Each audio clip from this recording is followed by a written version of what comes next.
And in 2012, 2013, South African police made a raid stats. It was showed that black communities in the Western Cape townships, with the most, Western Cape is known as the murder capital of the country, the most violent, and Nyanga consistently being considered the murder capital of South Africa, with a murder happening in Nyanga every 36 hours, followed by Nanda, another township in KZN, and followed by Kwamashu, KZN, and Delft, Western Cape. And there was not a single white community that was even in the top 10 of these areas that has the most number of murders in terms of absolute terms and also in terms of per capita terms.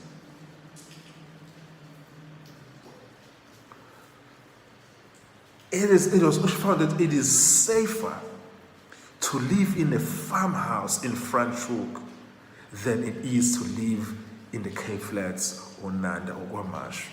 These are just the facts. Guys, can we just...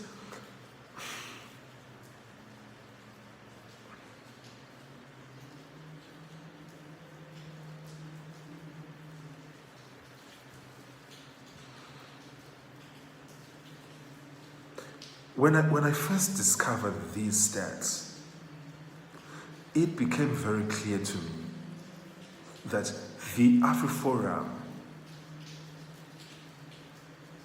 is a group that is responsible for some of the worst divisions among racial groups in South Africa. They peddle lies, they cause division amongst us, they inflame hatred, they lie about what's happening, they lie to grieving and hurting white South Africans, telling them falsehood that the reason why your family is experiencing this gruesome crime is because of your race, when they know that it's not true. And then they take those lies, they codify them, they put them in these documentaries, they spread them all over the world, in the West. But even like recently, when it came out that the US is now believing the lies of the AfriForum, they came out and they issued a public press conference where they now all of a sudden they are telling everyone, oh no, we don't believe that there's a white genocide in South Africa. After all this damage that they've done to our country, after all this pain that they've caused, after all this, the hatred that they've brewed, and the mistrust that they've been festering among racial groups, now they are coming out because Donald Trump has believed their lies, and the West has believed their lies, and Elon Musk has still continued to perpetuate these lies abroad. Now they're saying, no, we don't believe that there's a white genocide in South Africa. This, ladies and gentlemen, not only is it a crime, it is a betrayal of our Constitution. It is a betrayal of the spirit of our Constitution. It is a betrayal of the spirit in which South Africa is built on. And it makes one wonder, what is the motive of these people? What is the motive of these people? Some have said that their real motive is that they want white people to govern South Africa. And it's not hard to imagine that's their motive, because they've been given opportunity to go to the US as refugees. They are saying no to that invitation. Then what exactly do they want? What they want is for outsiders to destabilize and topple and overthrow the South African government. That is the only rational explanation that anyone can come to conclusion to. And the first, they don't believe these things. And after they've been given the invitation that, okay, since you're being abused, since you're being persecuted, since all this is happening, you can apply for refugee status in the United States. They say, oh, no. What do they want then? The only conclusion that I can think of is that what they want is for outside powers like Western powers to overthrow the South African government so that they can have a white minority government again. That's the only conclusion that I can think of.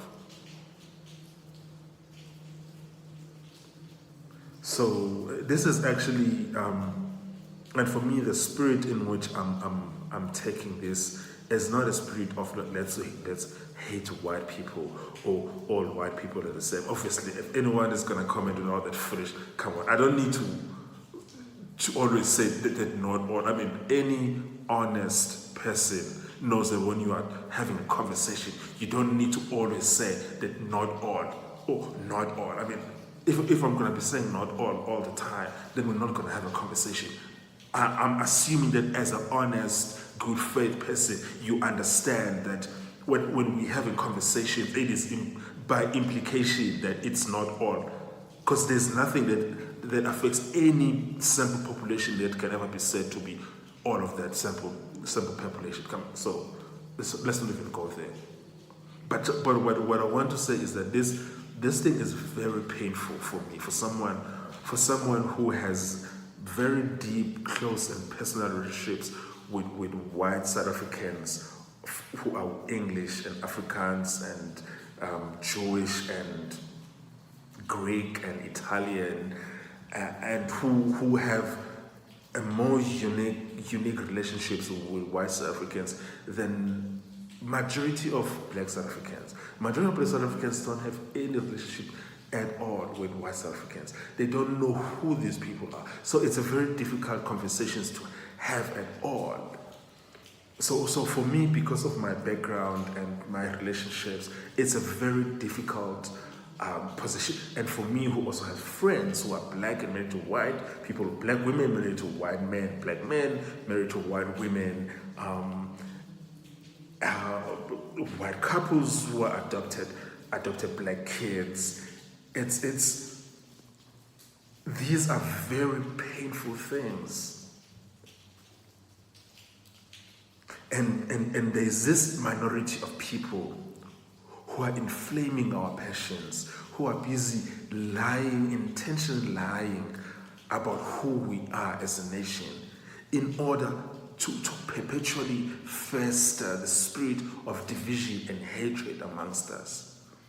It has to stop. It has to stop. Thank you very much.